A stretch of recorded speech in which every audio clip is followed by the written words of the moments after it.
अल्प धनिया पत्र,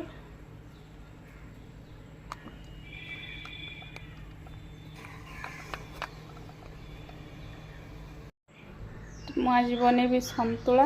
देखिए मु सब परिवार अल्प किसी किसी नहीं आसी। ये अल्प अच्छी भंडा, गाजर, बोईतालु, बीन्स, कांकड़, गोटे आलू, फुलकोबी अल्प आ गोटे पोटल आ मुझे अल्प हरड़ डाल नहीं जाइए। गोटे टमाटो देवी।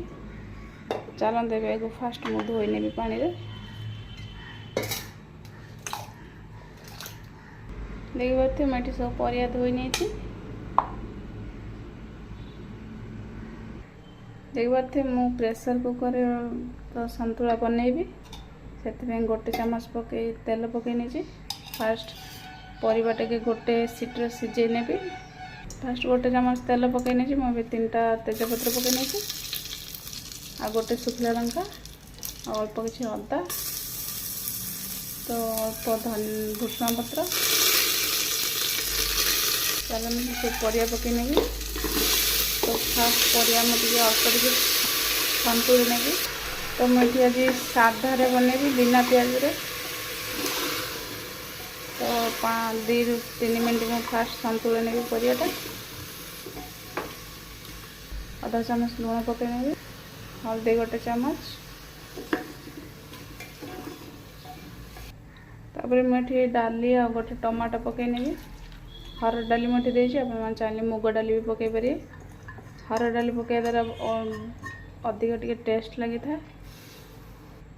तो आपण मैंने संतुला बा साधा तरकारी घांट कहींपर। मत सुखा भी करें, पानी दे भी बन पारे। तो देखिए मुझे गोटे ग्लास पानी दे देछि।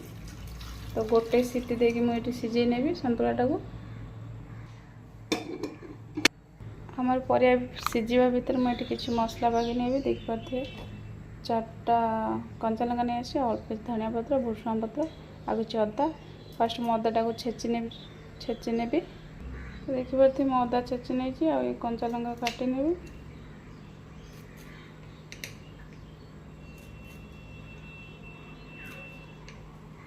अल्प किसी धनिया पत्र,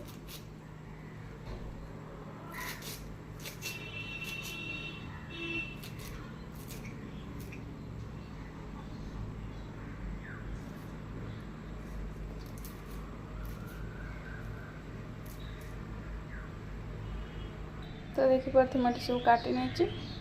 तो देखिए ये आम संतुला सिझी जाए।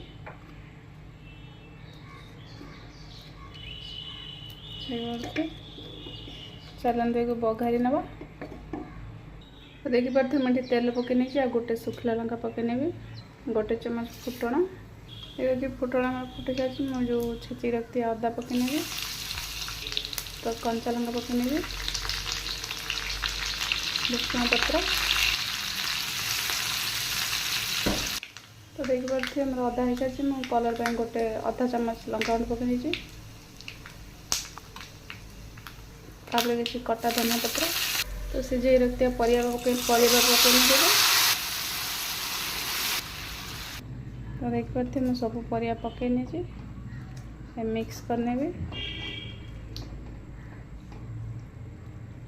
आप चाहिए भी और याद पानी देके डालमा बन पारे।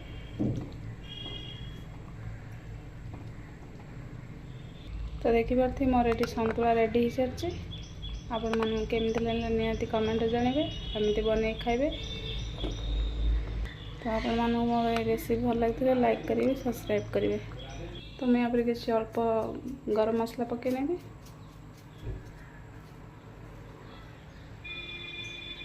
अल्प धनिया पत्र,